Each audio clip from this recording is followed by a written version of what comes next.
Angin malam menusuk hingga ke tulang saat Jaya dan ketiga temannya tiba di sebuah padang luas yang dipenuhi batu-batu raksasa. Area itu adalah Pasar Bubrah, tempat yang selalu Jaya hindari saat mendaki Merapi. Legenda tentang pasar gaib yang ramai oleh makhluk halus membuat setiap langkah di sana terasa berat. Malam itu, perasaan was-was itu semakin kuat. Kabut tebal mulai turun, menyelimuti bebatuan yang tersebar seolah-olah sisa-sisa sebuah peradaban kuno. Jaya berusaha menepis pikiran negatifnya. Cuma tumpukan batu, gumamnya pelan sambil mendirikan tenda. Namun, bulu kuduknya sudah terlanjur meremang. Saat tenda hampir berdiri, suara samar-samar mulai terdengar, seperti riuh rendah kerumunan orang yang sedang berbisik. Dimas, teman Jaya, menoleh dengan wajah pias. "Kalian dengar itu?" tanyanya berbisik. Suara orang tawar-menawar. Semua terdiam. Suara itu makin jelas, seakan-akan pasar tradisional sedang sibuk beroperasi di dalam kabut. Rina, satu-satunya perempuan di rombongan itu, menggigil ketakutan.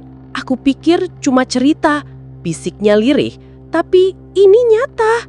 Angin berembus semakin kencang, membawa aroma anyir yang tajam bercampur dengan bau dupa yang menyesakkan.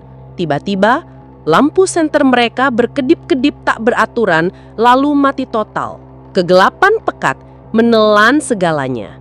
Hanya siluet samar bulan di balik kabut yang memberi sedikit cahaya. Dari kegelapan itu, tawa melengking seorang perempuan terdengar begitu panjang dan menggerus, membuat jantung mereka seakan berhenti berdetak. Tenang, Jaya mencoba mengendalikan suaranya. Mungkin cuma ilusi, tapi ia tahu ia berbohong. Langkah-langkah kaki terdengar mendekat.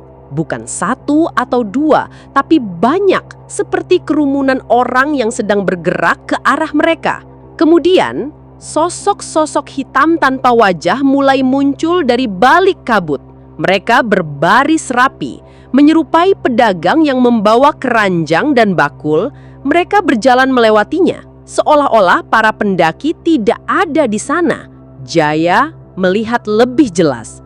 Mata mereka tidak ada, hanya cekungan hitam yang menganga.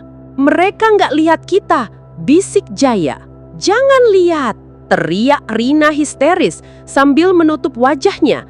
Dimas langsung menarik Rina masuk ke dalam tenda. Saat resleting ditutup, dari luar terdengar suara parau, "Jual murah, murah, ayo beli!" Suara itu sangat dekat, seolah-olah si penjual berdiri tepat di samping tenda mereka. Jaya memberanikan diri membuka sedikit resleting tenda dan mengintip. Di luar, puluhan makhluk mengerikan berkumpul.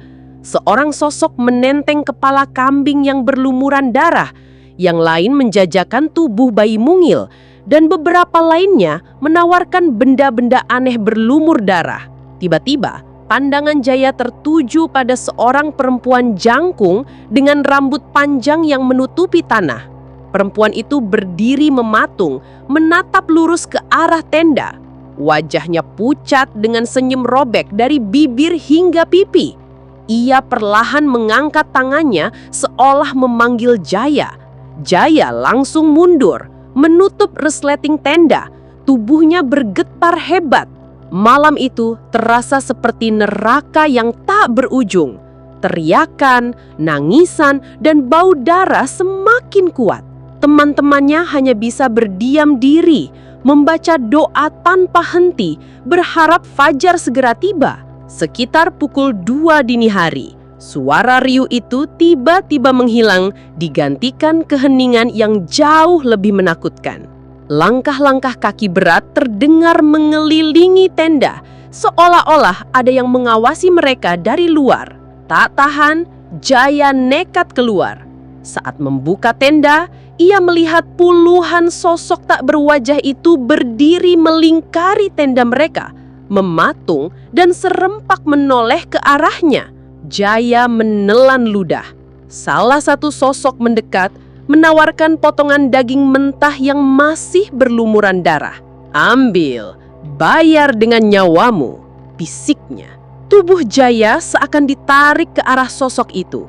Dengan cepat, Dimas menarik Jaya masuk kembali ke tenda dan membaca doa dengan lantang. Seketika, makhluk-makhluk itu berteriak nyaring, suara mereka memekakkan telinga. Waktu berjalan sangat lambat. Akhirnya, kokok ayam terdengar dari jauh. Suara-suara mengerikan itu lenyap dan kabut perlahan menipis. Pagi tiba. Di luar, pasar bubrah kembali menjadi padang luas yang sunyi. Namun di depan tenda mereka, terdapat jejak kaki aneh yang mengelilingi tenda. Rina berteriak histeris saat melihat noda darah kecoklatan di salah satu batu besar. Bau amis menusuk hidung mereka, bukti bahwa kengerian malam itu bukanlah sekedar mimpi. Mereka turun gunung tanpa banyak bicara. Ketakutan itu membekas. Hingga kini, Jaya tak pernah lagi kembali ke Merapi. Nama pasar bubrah saja sudah cukup untuk membuatnya bergidik. Ia tahu di sana ada dunia lain yang bersembunyi. Dan pasar gaib itu selalu menantikan pendaki berikutnya untuk bertransaksi, karena mereka ada di sekitar kalian.